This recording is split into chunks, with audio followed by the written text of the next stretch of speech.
¿Vos sabés quién es Ángela Furcia? La candidata a doctora en la Universidad de Cambridge que desde que estudiaba sociología en Univalle investiga la relación de las mujeres trans con el mercado de la belleza. ¿Has oído hablar de las mujeres STEM? ¿Te contaron que Univalle le entregó el doctorado honoris causa a la arquitecta que más ha estudiado la vivienda en el Pacífico colombiano? En este capítulo de Vos Sabés te presentamos Mujeres que Transforman.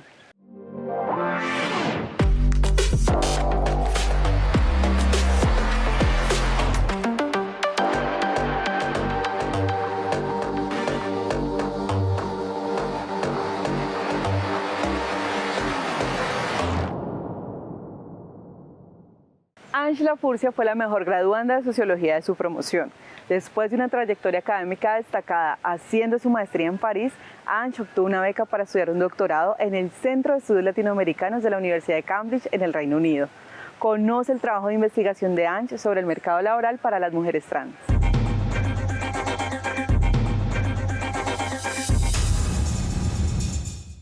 Lo que hace el mercado de trabajo es que precariza las expresiones de género disidentes, específicamente la construcción de identidades femeninas trans.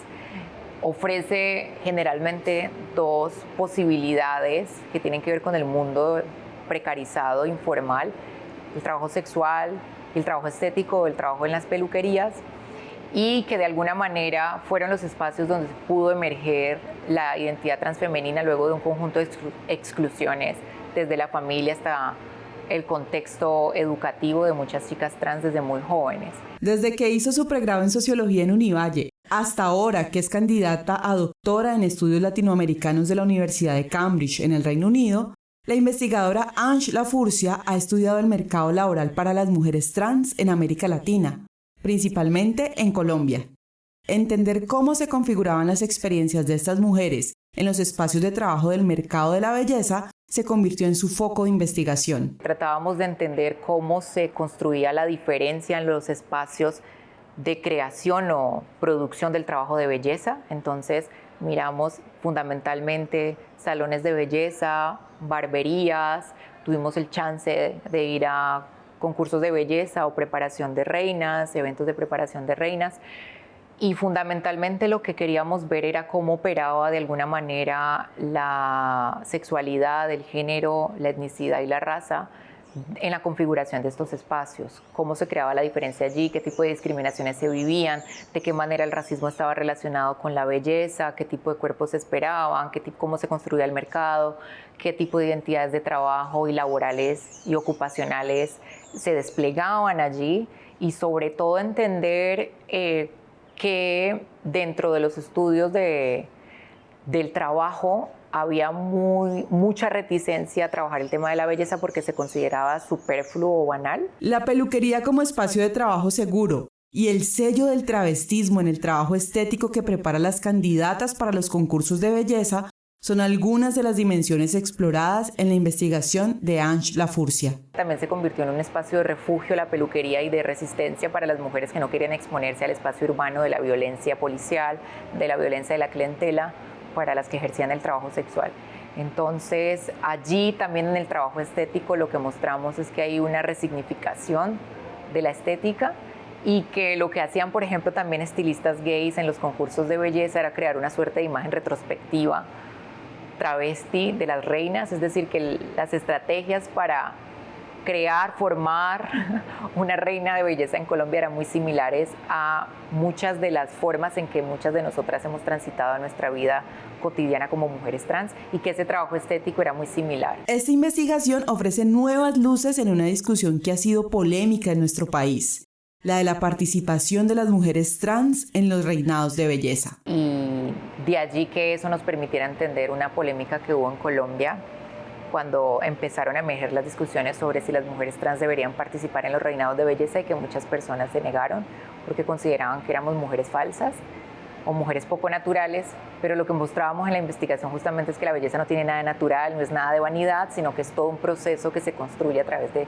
diferencias, y que ese trabajo es un trabajo corporal, es un trabajo estético y es un trabajo que desarrollan especialistas en la belleza con determinadas identidades sexuales, étnicas y de género. Además de ser una académica sobresaliente en Cambridge, Ángela Furcia también ha sido Miss International Queen Colombia 2023 y una destacada activista por los derechos de las personas diversas. Ange Lafurcia es orgullo Univalle. La Universidad del Valle otorgó el doctorado honoris causa en arte a la arquitecta Gilma Mosquera, un merecido reconocimiento a su trayectoria en la investigación sobre el urbanismo y el hábitat de las comunidades del Pacífico colombiano. El interés de trabajar sobre la forma como la gente construye casas y construye pueblos y construye barrios surge a partir de una relación con la Organización Nacional Provivienda, organización popular, apoyándola, digamos, en términos de la concepción de la ciudad y sus diferentes acciones. Y por otra parte, el interés sobre las comunidades del Pacífico y la forma como también construyen pueblos y construyen vivienda, surge no de un interés científico inicialmente, sino de una convivencia con las comunidades de la Bahía de Solano, donde con Jacques April-Nicet, mi esposo, compañero de vida y de trabajo y de investigación, hace 53 años construimos una casita y se establecieron unas relaciones de intercambio. Y ahí surge la idea de averiguar sobre ellos. Hace 57 años, Gilma Mosquera ingresó como docente en la Universidad del Valle. Su legado sigue vigente en la Escuela de Arquitectura. Recientemente, fue delegada como consejera en el Consejo Nacional de Patrimonio Cultural de la Nación y recibió el grado honoris causa en Artes, máximo galardón que entrega la universidad. Para mí es muy honroso. Además, es un reconocimiento a ese trabajo, particularmente en la región del Pacífico, donde la perspectiva de la relación entre sociedad, vivienda y cultura, pues también en un momento determinado empecé a mirar cómo eran las distintas modalidades de producción de la vivienda y de los espacios de uso público de los pueblos, y no se miraba al Pacífico bajo esa perspectiva cultural del hábitat y la vivienda. Entonces, a partir de las distintas investigaciones donde participaban las comunidades, propusimos que el hábitat y la vivienda del Pacífico eran un bien cultural, es decir, también deberíamos reconocer como una manifestación cultural, igual que la gastronomía, que la música, que la danza, la vivienda y todo su sistema de organización espacial. Junto a Jacques April, quien también tiene un doctorado honoris causa en arquitectura, creo que han sido los dos más grandes investigadores del Pacífico colombiano, tanto a nivel urbano y a nivel de la arquitectura. El trabajo de Gilma Mosquera, pues de alguna manera sacó a relucir una arquitectura vernácula, tradicional, que es característica en estos momenticos y es reconocida como patrimonio material del Valle del Cauca y de todos los 5 departamentos de la costa pacífica, tanto a nivel de la docencia y la investigación. Es un reconocimiento apenas natural a una trayectoria de toda una vida de investigación, de extensión y de docencia al servicio de los temas del urbanismo y del hábitat, particularmente en las comunidades del Pacífico colombiano. Creo que difícilmente puede uno encontrar cualquier estudio que se haga sobre estas temáticas que no tenga como referencia el trabajo de la profesora Gilma a lo largo de toda su carrera. El trabajo de la profesora Gilma Mosquera reconoce a la vivienda como parte de nuestra identidad cultural, como una manifestación concreta, material de la cultura. El patrimonio no es solamente aquel patrimonio oculto de la música clásica, etcétera, o de esas edificaciones que hemos reconocido como patrimoniales, sino que los modos de vida de la gente, la forma como utiliza el espacio, el carácter del espacio colectivo donde se realizan esas manifestaciones culturales reconocidas, pues es también parte importante de ese patrimonio. Y entonces, precisamente por eso, porque es la forma como una sociedad concibe, construye y usa sus espacios de acuerdo con sus valores culturales. con el valor o la consideración que tiene sobre el mundo material y el mundo espiritual y la relación entre esos dos mundos. Entonces, las comunidades del Pacífico, pero también ya sean comunidades indígenas o afrodescendientes, pero también la gente en los barrios y en cualquier lugar de la ciudad. Siempre tenemos esa relación. ¿Vos has escuchado el término mujeres STEM? Vamos a una pausa, pero no te muevas de tu pantalla porque ya viene el videocast de Vos Sabés, que tiene como invitada a la profesora Laura Rodríguez, una científica que conversará con nuestra periodista Fulvia Carvajal sobre la representación de las mujeres en las ciencias.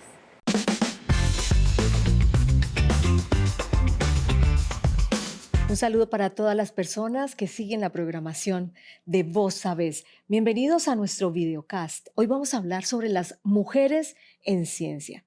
Pues un tema muy pertinente por estos días y para esto hemos invitado a la profesora Laura Rodríguez Pulecio. Ella es candidata a doctora de Telecomunicaciones, profesora de la Escuela de Ingeniería de Sistemas y Computación, además directora del Grupo de Investigación en Ingeniería con Perspectiva de Género y cofundadora del Grupo de Mujeres STEM de la Facultad de Ingeniería de la Universidad del Valle. Un gusto tenerla con nosotros en nuestro programa, profesora. Muchas gracias por esta invitación. Creo que es un honor hablar de mujeres en ciencia. Un honor y una necesidad, hablar de las mujeres en ciencia. Yo creo que las personas dicen, bueno, ¿y qué es esto de las mujeres STEM? ¿Cuáles son las mujeres STEM? Bueno, STEM es una sigla, está en inglés y se refiere a ciencia, tecnología, ingeniería y matemáticas. Entonces son todas esas mujeres que o estudian o trabajan en estas áreas.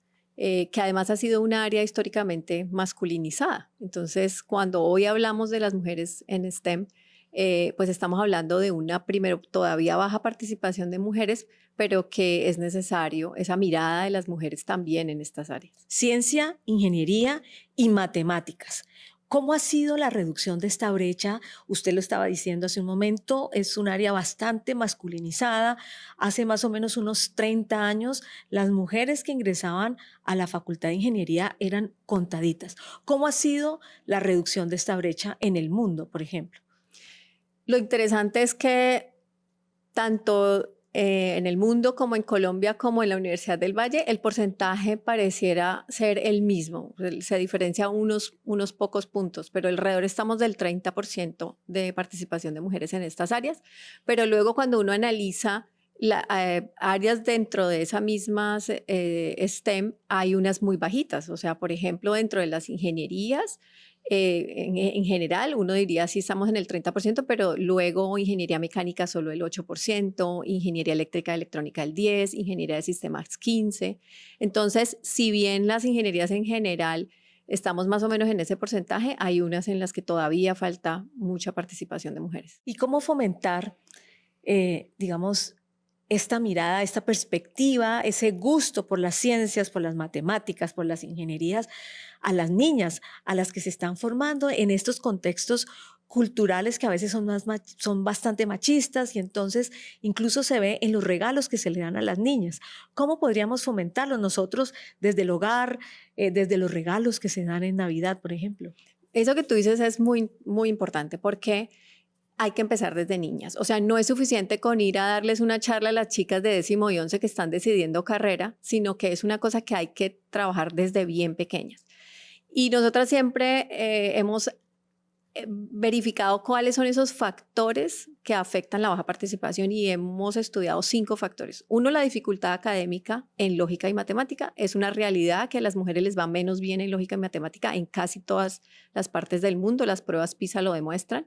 Y no tiene que ver con esas habilidades biológicas, sino con eso que tú dices, o sea, esas experiencias que desde niña las mujeres tenemos con el juego de roles, con la cocinita, la muñequita, que nos desarrollan habilidades del cuidado, pero no habilidades de resolver problemas.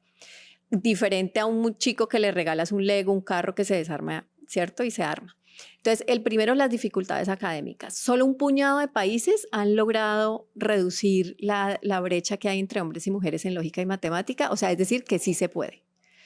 El segundo factor es que persisten los estereotipos de género en la escogencia de carrera. O sea, hoy los estudiantes de mecánica son solo el 8% mujeres, pero en cambio el 60% de las estudiantes de medicina son mujeres. una carrera que uno podría decir está relacionada con el cuidado. Y es entonces, que a veces es mucho más difícil claro, la medicina. Mira, aquí nosotros en la Universidad Claro de Medicina sí. es mucho más difícil que incluso una misma ingeniería. O sea, no tiene que ver con sus capacidades de estudiar, de ser y buena. sobre todo con el mito que podemos ya hacerle check. No hay mito urbano, no tiene nada que ver con las capacidades biológicas. Tal cual. El tercer factor es que la falta de orientación profesional. Hoy muchas jóvenes no entienden qué hace desde las ingenierías, o sea, ingeniería electrónica, ingeniería de sistemas, ¿cierto? Y si la motivación es cuidar, entonces pues desde esas áreas también se puede cuidar. El cuarto factor que hemos analizado es la falta de referentes femeninos. O sea, falta que las niñas en los textos escolares tengan ejemplos de mujeres científicas afrodescendientes, indígenas, y que hayan conversaciones en la mesa, como tú dices, en la familia, ¿cierto? Fulanita de tal hizo tal cosa, ¿cierto? O sea, que se vuelva una manera en que las niñas se puedan proyectar en esos referentes. Y una última reflexión para todas las personas que nos están escuchando en este momento respecto a la participación de las mujeres, de las mujeres STEM, de las mujeres en ciencia, ingeniería y en matemática. A veces pensamos que vamos mejor de lo que realmente vamos. El Foro Económico Mundial, por ejemplo, habla de que nos tomará 200 años llegar a la equidad y 200 años es demasiado. Increíble, 200 años. Son 3 generaciones, o sea, 200 años es mucho. Entonces tenemos que meterle el acelerador, ¿sí? Hay que hacer como lo que llaman políticas de acciones afirmativas. Todavía se necesitan porque no tenemos equidad. Ojalá un día no se necesitaran, ¿sí? Entonces necesitamos acciones afirmativas, necesitamos convocatorias ciegas, por ejemplo, para contratar en las convocatorias docentes para aumentar la participación, no solo de mujeres, sino de la población diversa, ¿no? En la universidad. Va a ser difícil, va a ser más difícil que para los hombres, pero se puede. Se puede hacer, se puede llegar a ser una ingeniera naval, una ingeniera de sistemas, una ingeniera electrónica, lo que quieran ser, el área en la que quieran trabajar. No va a ser fácil.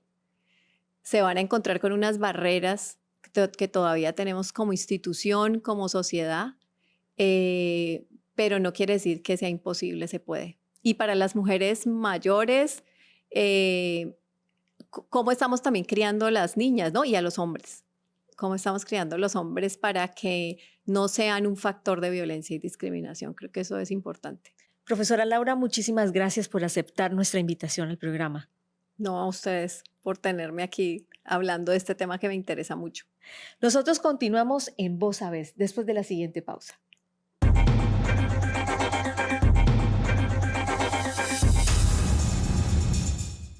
Andrés Anesi de Souza llegó a Univalle desde Sao Paulo para cursar una maestría, pero terminó construyendo una nueva trayectoria profesional.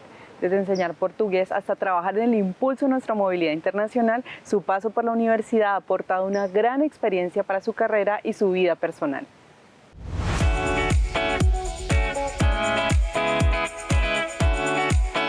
Olá, muito prazer. Soy Andressa Anesi de Souza, brasileña de la ciudad de São Paulo y actualmente estudiante en la maestría en Estudios Interlingüísticos e Interculturales aquí en la Universidad del Valle. Decidí hacer mi maestría en la Universidad del Valle porque esta es una universidad reconocida nacional e internacionalmente por sus posgrados de alta calidad académica.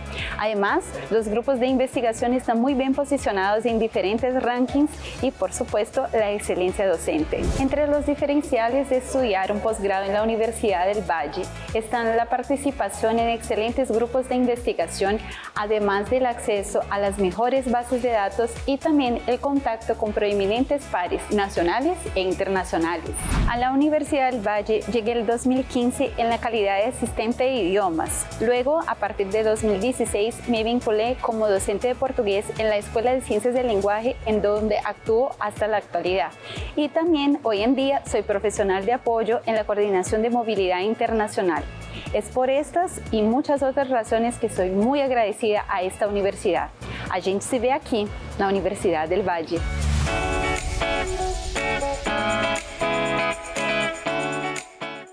La Cumbre de Mujeres Cuidadoras por la Biodiversidad nos enseña que el miedo que sentimos por la crisis climática puede impulsar a vivir en esperanza activa, con acciones de cuidado, siembra y comunidad. La crisis climática es una realidad que nos llena de preocupación y miedo, pero esta no es la única salida. La esperanza activa es una de las propuestas más transformadoras para cuidar el planeta. Lo que podemos ver es que las narrativas apocalípticas se han tomado la forma en que entendemos el futuro. Es como si nos hubieran despojado del futuro, como si no hubiera nada que hacer frente a lo que está sucediendo. Y en ese sentido, cuando hablamos de esperanza activa, no estamos hablando de un optimismo ingenuo. La esperanza activa no es esperar a que algo pase. No es esperar. Es ponerme en acción desde ese reconocimiento de todo lo que me sostiene en gratitud y desde reconocer lo que está pasando, pero todo lo que está pasando, no solamente la destrucción y la muerte. Creer en la esperanza activa es reconocer el trabajo que hacen las comunidades. En mi territorio contamos con un proceso ambiental ya por más de 20 años, que fue una iniciativa comunitaria, un proceso que cuenta con 40.000 hectáreas de reserva, tenemos 350 especies de aves endémicas del territorio, pero la base importante es el amor humano por nuestro territorio, que fue un proceso que inició por la comunidad.